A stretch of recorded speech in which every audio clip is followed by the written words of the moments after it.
So, Roger, thank you for your time today. Thank you for your time today, too. And so, we have been friends a long time, and I know you. And so, I think you are very kind and you are a very good person. But many Bitcoiners think you are a very crazy person. How did you first hear about Bitcoin? Oh, you tell me about Bitcoin. Yeah. In Hiro with Monica. And the only people that think I'm a crazy or a bad person are people that are new to Bitcoin and are going on the forums that are censored, where people aren't allowed to speak the truth. And the people behind Blockstream and supporting this 1 megabyte block forever are being silent and not speaking out against the censorship. So anybody who knows anything about Bitcoin and hasn't been indoctrinated by censorship knows that I poured my heart and soul into Bitcoin. Roger, to be honest, so I want to give you advice today. So maybe calm down and so talk slowly. It is better to way to understand about you. What do you think? I will try to speak slowly for you, Yeah. but it is impossible to stay calm about Bitcoin because this is such a world-changing invention that's going to improve the lives of every single person on the planet, but a bunch of economic ignoramuses from Blockstream are blocking Bitcoin's development to being allowed to do this, and it's a giant problem for all of humankind, so of course I'm incredibly passionate about this. Okay. Okay. Yeah, let's start. So today I have many questions for you. Our first question is, when this very conversation from Core vs. When did the conflict start? 2 years ago? 1 year ago? The conflict has been brewing for several years, and it came to become a giant nightmare maybe 9 months ago when the blocks actually became full. So Satoshi Nakamoto, the inventor of Bitcoin, was very clear that Bitcoin never really hits a scaling limit and can be used by every human being on the planet simply by increasing the block size over time as more and more people start to use it. But a bunch of people came to Bitcoin later and wanted to convert it from being digital cash to just being a settlement network. And that's a big, big problem for Bitcoin. And it became a nightmare for Bitcoin when the blocks actually became full. So many people, miners centralization is a very big problem. But what do you think? If you think miner centralization is a big problem, you've been brainwashed by the propaganda on the censored forums. There are more mining equipment manufacturers than ever before. There are more mining pools than ever before. There are more miners around the world than ever before. There's more open source mining pool software than ever before. Mining decentralization is more decentralized than ever before in the entire history of Bitcoin. It's true because Core is keeping 1 megabyte. If block size increase, miners will be more centralized and professional.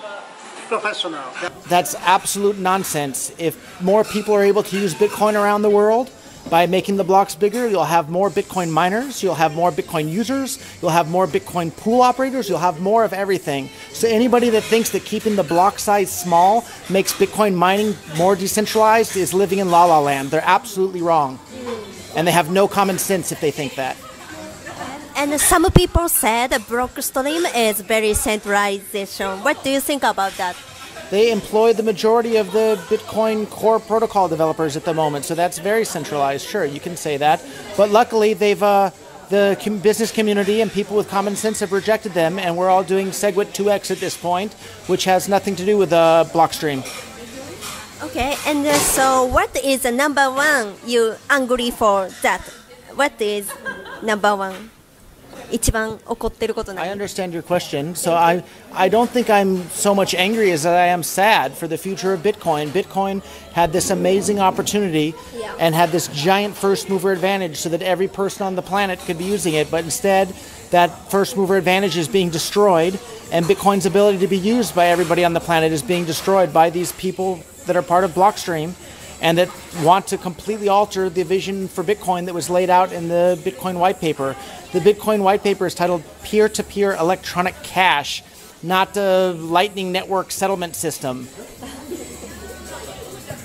Okay. Right? Yeah. Okay. And recently, BIP91 activated. Are you happy? Activated? I'm indifferent activated. I'm Betsuni. Betsuni? Yeah. Don't care. Yeah. Okay. And what do you think about Bitcoin Cash? I think Bitcoin Cash is much more in line with the vision of Bitcoin that was laid out in the Satoshi white paper. And I own just as many Bitcoin Cash as I do Bitcoin.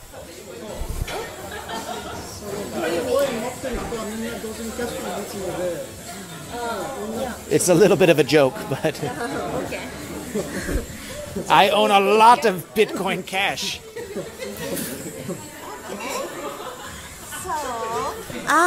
So will you, the question from my Twitter, will you sell all legacy Bitcoin for Bitcoin Cash? Maybe someday. Someday. Maybe. Yeah, it depends. So how happen you, if 何が起こったら Will you be selling all of your Bitcoin legacy for Bitcoin Cash? Well, I'm asking you if you're going to sell your Blockstream Bitcoins for Bitcoin Cash. ビットコイン、ブロックストリームキャッシュになったら売るでしょってこと Something like that. Are you going to sell? Maybe. You will sell whichever coins are less useful for ones that are more useful. Complicated question. Okay. And the answer is I will sell whatever coins are less useful for ones that are more useful. Okay. So, and now, today you release Bitcoin.com information if in November hard fork and don't activate 2 megabyte, you hash Bitcoin.com change mining for BCC. I think not just change mining, we'll change all of our wallets, we'll change all of our promotion, we'll change absolutely everything to support the Bitcoin that's in line with the Bitcoin white paper, not this Blockstream settlement coin. A settlement coin is not interesting. Okay. Okay, and But in that case, maybe if Bitcoin Cash price is higher, your switch will be justified. But if Bitcoin's BCC's price is very low, you will simply lose a lot of money from mining. No, that's not how it works, and it shows you completely misunderstand how Bitcoin and Bitcoin Cash work. So thank you for proving my point. And that's why the people next to you are giggling at the moment. So Jimmy completely misunderstands how the whole mining system works for both coins. So that's really, if you change the mining power from Bitcoin Core into Bitcoin Cash, you will mine Bitcoin Cash, right? Then instead of Bitcoin Core, you will mine Bitcoin Cash. Then your sales will depend on Bitcoin Cash. Maybe I'm not sure which is more profitable. It will depend on the difficulty of each. If one is priced lower than the other, then the difficulty will likely be lower for that one as well. So the mining profitability can be similar for both. It's slightly lower, therefore, even if price is lower, you will get more Bitcoin Cash, and then it might be justified. So to be honest, it sounds like you don't know about what you're talking about, or maybe it's a language barrier, and I'm not trying to be rude, but I'm really, really tired of the whole debate, and people that support 1 megabyte don't even understand how mining works. It's really frustrating for me. And I've known you for a long time, Jimmy, so I'm not intentionally trying to be rude, but it just drives me nuts that you support Blockstream and you don't even understand how the mining works or how the price of each coin works on either fork here. I'm not trying to be rude, it's just really frustrating for me, so sorry, Jimmy. And I appreciate you've been, for people that are listening and that you can't see Jimmy, Jimmy's been involved in Bitcoin in Japan for a long, long time. It was one of the first people. So thank you for being involved in Bitcoin. I'm not trying to be a jerk, even though I know I'm coming across as a bit of one, but it's really, really frustrating for me because I poured so much of my heart and soul into Bitcoin. And for people that understand how mining works, I think it's pretty simple. So.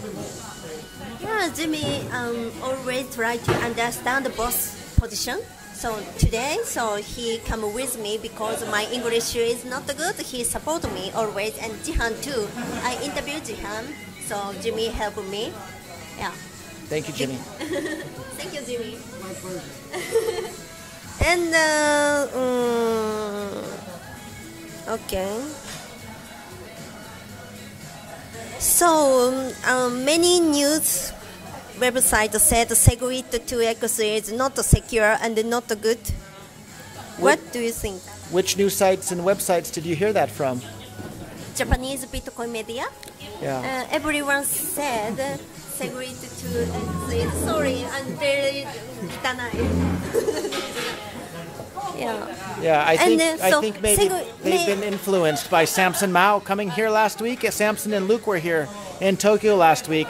I asked both of them to have a discussion with me about Bitcoin, and they both refused to do that.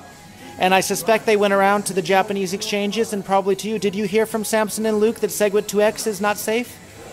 Oh. No, not so only I don't know Samsung and Luke. What do you they think about Segwit2x? But many media said Segwit2x is not good.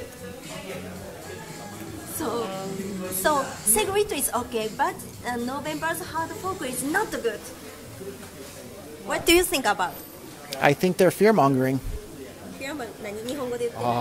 fear-mongering 日本語でなんて言う？恐怖を煽ってる。その危ないと煽ってるという。そういうこと？ Maybe something like that, yeah. I see. Okay. Yeah, fear-mongering. Okay. Okay. じゃあ最後に last question. Please tell them your message. これ見てる人に。Yeah, I understand. Yeah. So the message is: don't believe censored forums, don't believe Twitter polls. Think for yourself, right? And it's very, very clear that it is very difficult to think myself about Bitcoin. Very complicated, right? If you spend the time to think about it, you can do it. And if you can't think about it for yourself, then don't just blindly follow others. Maybe just decide you're not going to have an informed opinion on something if you don't want to put the time into it. So I met Luke, and I met Jihan, and I met Samson. So I want to know about Bitcoin, and so you know, 期待してるって何? I expect Bitcoin future. You know, I made Bitcoin donation website myself, and so I want to the donation system successful, and I hope Bitcoin can change the world. So yeah. So your nickname is Miss Bitcoin Japan, right? Yeah. How many years ago did you hear about Bitcoin? How many years? Yeah. 5 years. And who did you hear about it from? You. And how long has Samson been involved in Bitcoin? About 2 years. Okay. And he has no understanding about what Bitcoin is supposed to be, and has no understanding why Bitcoin is useful. And the entire Bitcoin ecosystem would be viewed as much more professional if he would leave, or at the very least stop being insulting towards other people. So that's my message. Stop being insulting towards other people. To be honest, but time is not, don't care. It takes time to learn about something. If you'd only been involved for Bitcoin for 2 months, how much did you know about it? 2 months is 2 months and 5 years and very different. And I think 2 years and 6.5 years are very different also. Thank you for your time, Roger. Thank you, Fujimoto. Okay. I'm Roger Veer, longtime Bitcoin advocate and investor. Today I'm at the Mt. Gox World Headquarters in Tokyo, Japan. I had a nice chat with Mt. Gox CEO Mark Karpelis about their current situation. He showed me multiple bank statements as well as letters from banks and lawyers. I'm sure that all the current withdrawal problems at Mt. Gox are being caused by the traditional banking system, not because of a lack of liquidity at Mt. Gox. The traditional banking partners that Mt. Gox needs to work with are not able to keep up with the demands of the growing Bitcoin economy. The dozens of people that make up the Mt. Gox team are hard at work establishing additional banking partners that eventually will make dealing with Mt. Gox easier for all their customers around the world. For now, I hope everyone will continue working on Bitcoin projects that will help make the world a better place.